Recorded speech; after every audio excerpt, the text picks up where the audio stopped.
Have you ever wondered how a spacecraft actually escapes Earth's gravity? I mean, rockets looks powerful, right? You see flames, the noise, the liftoff, but they're just the beginning, right? What happens after the rocket disappears from sight is where the real magic begins. When a spacecraft actually leaves Earth, it has one goal: reach a velocity high enough to fight gravity and stay in orbit. This is called orbital velocity, and for Earth it's actually 7.8 kilometers per second. That's over 28,000 kilometers per hour, faster than a bullet.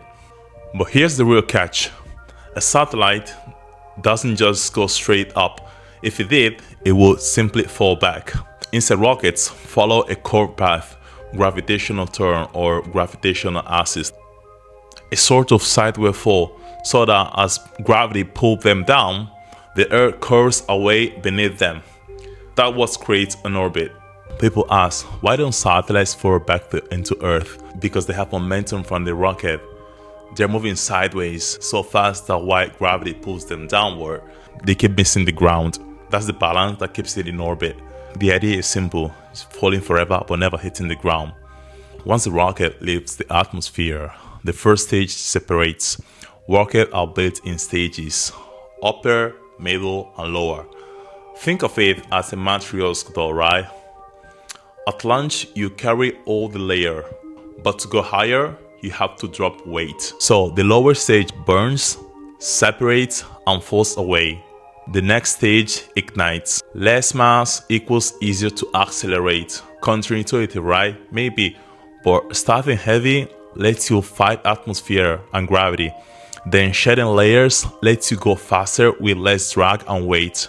Each stage has already burned most of its fuel, and what remains is the upper stage, carrying the satellites inside the fairing, that protective nose cone you see on top of the rocket like Falcon 9 or Vega. During a rideshare mission like SpaceX Transporter program, there can be dozens of satellites packed inside the fairing, which is jettisoned early when atmosphere drag is low to expose the payload to vacuum. That's why timing and structural design is crucial. Once it's off, there's no going back. The upper stage may perform multiple burns and coast to deploy. Each satellite gets its own injection point. Each one has a different destination, a different orbit. After referring separation, the satellites are released one by one, like a carefully choreographed dance in space. That's absolutely beautiful. Engineers and astronomers use a function called the Hohmann transfer to change the orbit of a space vehicle, in this case from elliptical to circular.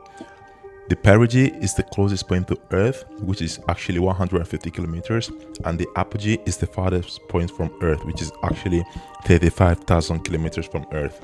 This maneuver is efficient and very simple. This same dynamic applies to the moon's orbit.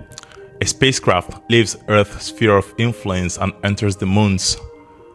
The moon becomes the dominant gravitational body.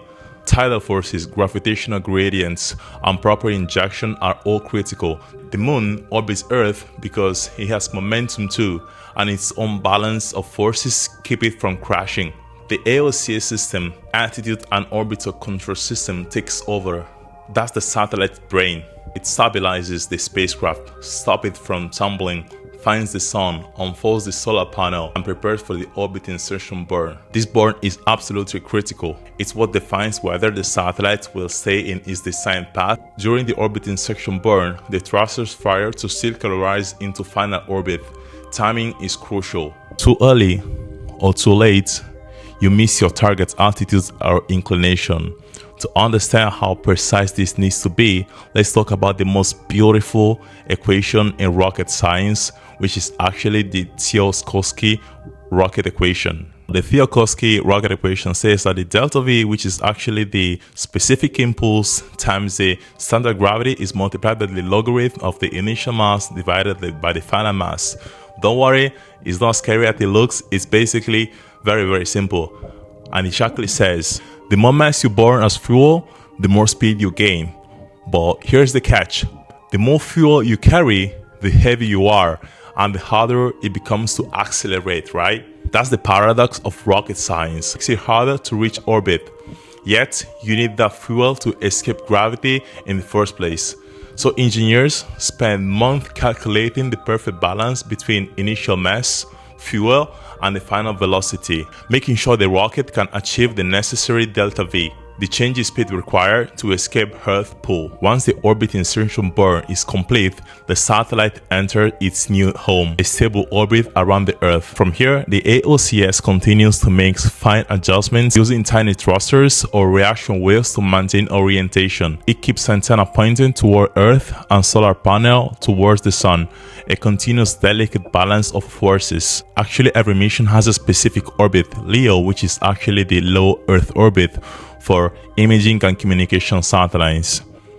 MEO, medium Earth orbit, for navigation satellites like Galileo or GPS, and GEO, geostationary orbit, for weather or TV satellites that stay fixed over one point. Each orbit means a different speed, a different altitude, and a different energy requirement, all defined by the same fundamental physics that Tsiolkovsky discovered over a century ago. Next time you see a rocket launch and hear that thunder fade away, remember, that's not just the surface of the story. The real challenge begins in silence, thousands of kilometers above, where math, physics, and engineering come together to make the impossible possible. This is the unseen beauty of space engineering. This is Space Insider. Follow for the next episode and drop down in the chat below what you'd like me to talk in the next episode.